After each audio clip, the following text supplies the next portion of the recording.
a mask to mix my cement and sand and colorants, which are all powders. And today I mixed the largest batch I've ever mixed in my bucket. And I use my hands and mix it, first the dry ingredients to get them all mixed together, which is really why I use the mask. And then I add my liquids and mix it and knead it so it's a consistency I want. And I just had to put a new gloves on. A pair of gloves only lasts for one sculpture, and then I usually break through the fingers. But I had to put a new one on because the iPhone doesn't recognize feel through the gloves. So I had to get the video started and then put a new glove on, because once I take one off, there's no getting it back on. So we're gonna see how my idea for this piece is going to work. And I'm gonna start at the top, so you're gonna actually be seeing this upside down. So my plan is that they will be separate faces going down this piece. So I anticipate about 4 or 5.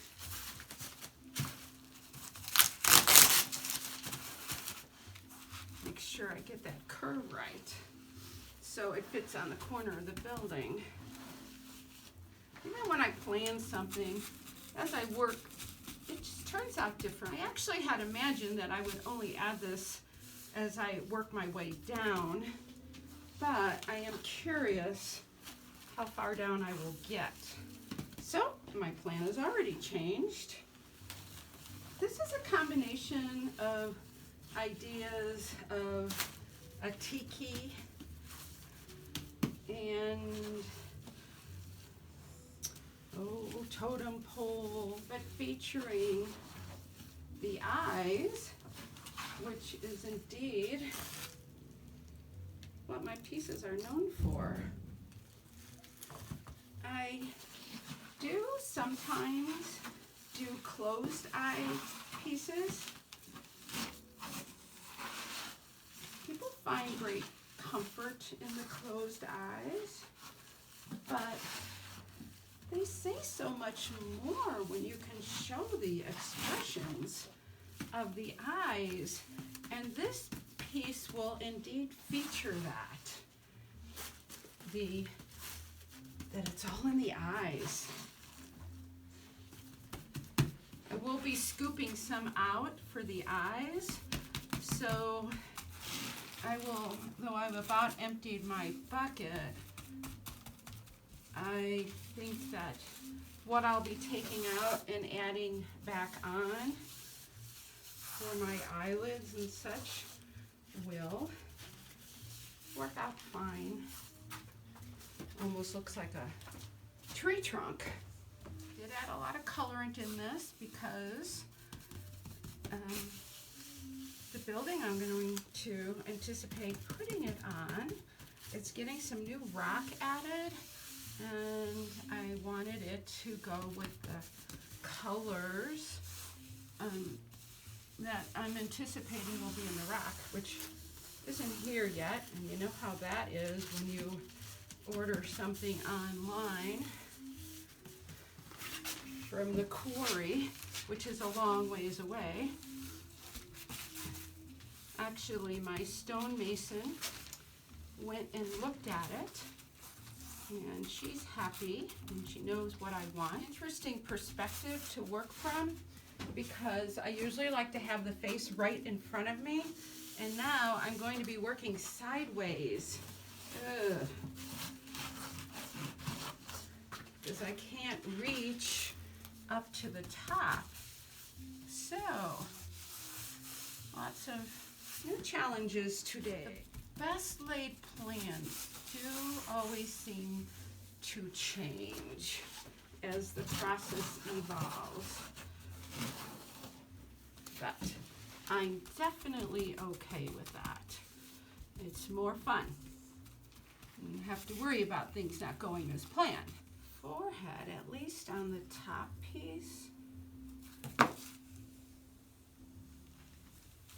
Getting this perspective from a side angle is interesting. So I'm dividing it just like I would with a regular sculpture. So I get my eyes placed where I want. Concrete, we always need to scoop. We don't want to break away.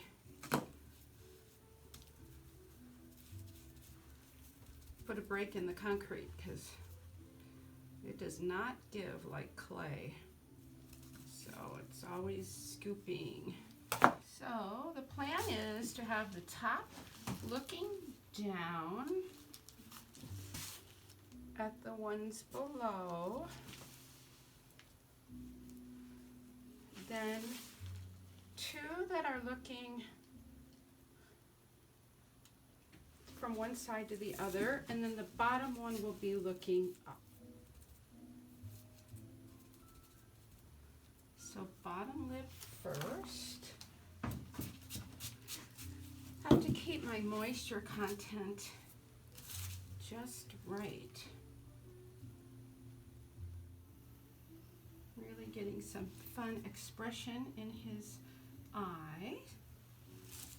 Just trying to keep his eye clean from the concrete. Moisture content, constantly a challenge. This little tool I'm using is plastic, which concrete doesn't like, so that's a good thing. And it's actually a Sculpey tool. Though I've never used Sculpey, I do like this tool because of the curved blade. That's what's important, because I'm working around all these angles. I do not try and get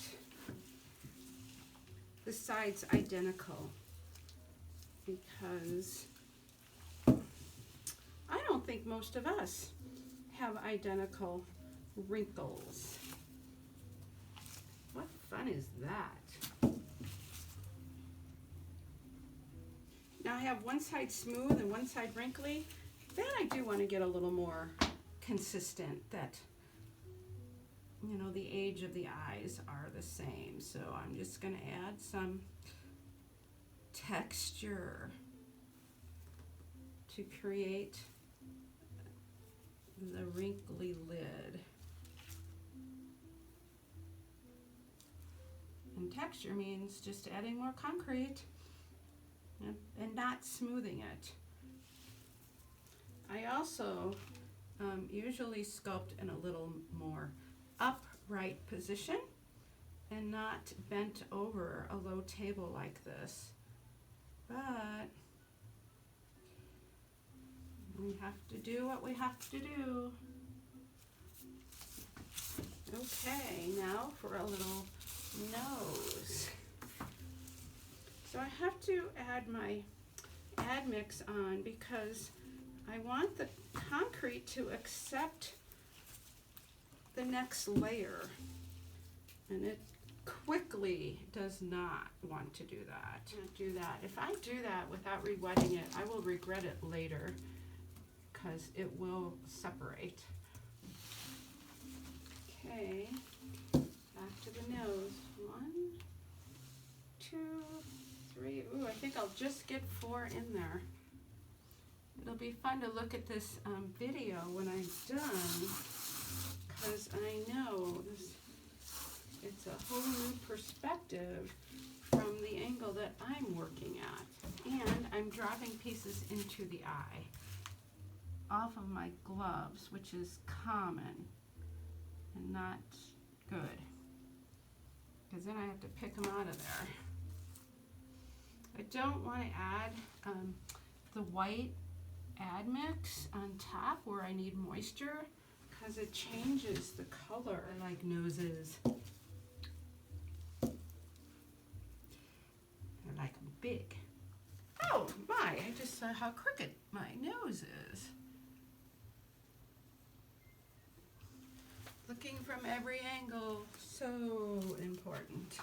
No surprise, I see that working just from one side. Time to cut out the nostrils. I do want him to have some cheekbones. I can get 2 on the top, 2 on the bottom. We should be good. I will be happy.